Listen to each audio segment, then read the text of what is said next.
convicted a rapist. I didn't think there should be any liability findings, so we'll pursue it. We'll pursue it, Adam. Yeah, how you doing? Joey Tacopinas. Sure you know my co-counsel, Joey Bag of Donuts. I'm just glad I got the version of it where they weren't yelling at him in the background.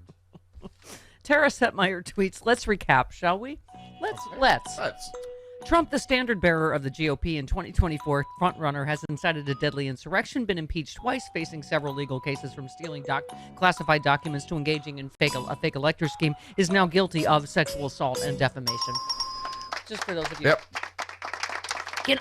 Is Kevin McCarthy unavailable for comment for the rest of his life or just right now? Just hang on. Mr. Speaker, a jury just found Donald Trump liable of sexual abuse. Do you still support him? You know what? I've been in this meeting. Let me find out what this is. Okay. What Next about question? What about George Santos? Wait. Congressman George Santos has just been charged by federal prosecutors. Do you believe that he should be removed from Congress? Should he be allowed to continue to serve? I'll look at the charges. Mr. Speaker, today. I didn't see that. You know what? I'm going to be in a meeting for ever, and I didn't see any of that. It's such a bad day for Kevin. Worst day. Okay, George Santos is in custody at this hour after turning. Did he turn himself in as Katara Ravachey? That would be the icing on the cake. Oh, in a headdress to Xanadu on roller skates. Come on. Oh, we have that Xanadu fantasy. Dream is still alive. Okay, let's and look, a superhero's here. Good morning. A Shatterfroy delicious morning to you, sir. Yes, it's fun. I was just listening to the rundown you were just doing there, and I kept thinking of that John Lovett's line from that Bush debate, the Bush-Dukakis debate on Saturday Night Live. I can't believe we're losing to these guys. Yeah. We're technically not losing yet, but at least the latest Washington Post ABC News poll. Yes. That's something. That's a junk poll, by the way. Yes, that poll by was the terrible, way, but Bob, I'm glad you brought that up. Rachel Bittercoffer, who I know you've done a fabulous interview show with her, I think many times actually. Yeah, but, she's the best. Yep. Yeah, she tweeted Bob Cesca, best interviewer in the business. Just FYI, right. Bob Cesca show. Yeah. Okay. She said, good thing Barack Obama didn't listen to the smart people who told him not to run for re-election because he lost 63 House seats in the 2010 midterms and was polling like S. She shows the graph. He was in the 30s. Yeah. I mean, it was the same thing, Bob. You're absolutely right. There's a great piece in the LA Times by Kurt Bardella who said the same thing, that just do not panic. But anyway, go ahead. What were you going to say about it? Oh, yeah. Well, you have to keep in mind, especially with the polls lately. Jody said it best yesterday on your show about how, most of the polls have been wrong. I mean, that's been kind of the hallmark of the last several major elections, at least. Yeah. And on top of that, what you're talking about in terms of Look at all the headlines around the midterms. Mm-hmm. I mean, everybody predicting a red wave and blah, blah, blah, right? Oh, yes.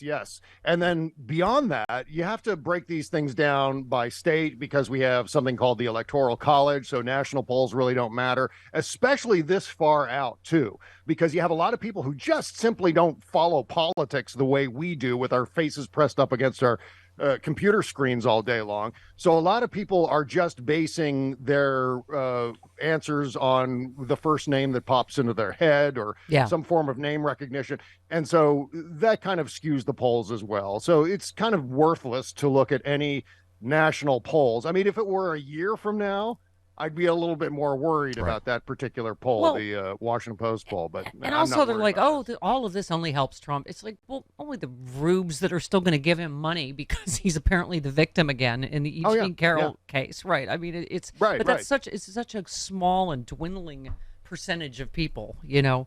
Exactly. There's definitely a ceiling on Trump's support, and he may have already hit that ceiling, so he's not going to be able to bleed any more people over to him. In fact, I think the more and more of these stories that pop up with regards to criminal indictments and being found liable for sexual abuse, this is going to scare away swing voters and independent voters. I'm pretty confident of that. So that's the upside. You tweeted about did your video on the, you said Trump's train wreck deposition in the E. Jean Carroll case is the stupid Trump thing of the week. Yep. I mean, he really was like Robbie Kaplan, the attorney, said he was the best witness against himself. I mean, it's extraordinary. As you always say, the Bob Cesca rule, Trump always makes things worse for Trump, right? Yes, he does. Yeah, He's always getting himself into this trap where he wants to portray himself as being strong He's always got to be very, very, very strong. Doesn't want to look weak. And so consequently, by looking strong, he's also kind of screwing himself in his deposition by, being a pain in the neck and insulting the attorneys. Had to double down on Access Hollywood, just triple down on it. I mean, it just. Exactly. I have no idea what he was talking about by way of stars sexually abusing women for 1,000,000 years and getting away with it. 1,000,000 years, that's hilarious going back that far, even though humans have only been around for about 250,000 years, which is less than 1,000,000 years. I guess he was talking about the unfrozen caveman lawyer or something like that. Yeah. Who, by the way, Donald Trump owes money to. I just wanted to add that. Yes. Well, as Billy West said, he does look like Richard Nixon turning into the Hulk. He's in mid Hulk. You speaking of the polling, etc. You retweeted Aaron Rupart said absolutely insane when you consider Trump presided over a loss of 3 million jobs while Biden presided over the addition of 12 million. And yes, COVID impacted those numbers, but Trump did a horrendous job managing the pandemic. He's to blame for that. You just said plus there was a manufacturing recession in 2019. Trump's tax bill added $2 trillion to the debt. All of this happened before the pandemic when his incompetence led to a massive economic crash. 400,000 dead Americans in his final year. But gas is $3.50 now, so none of that matters. I mean, you were just reacting initially to this poll, but I agree with you. It's just don't freak out over.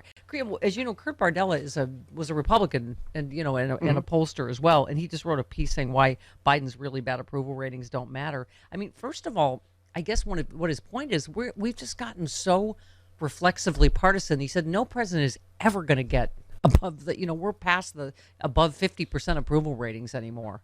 But as you said, go ahead.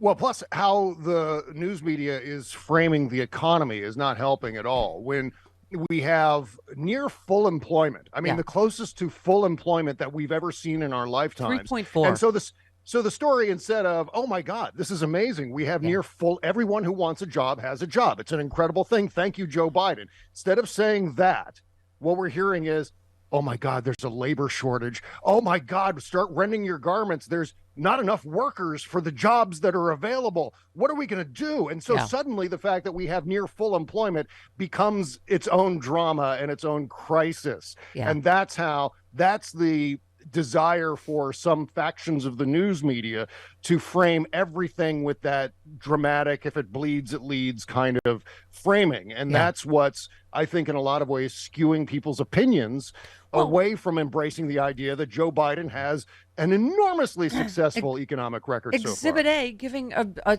convicted sexual assaulter now a town hall tonight on CNN as if he's a normal presidential candidate, allowing him, another showcase to lie, as you know he's going to do repeatedly.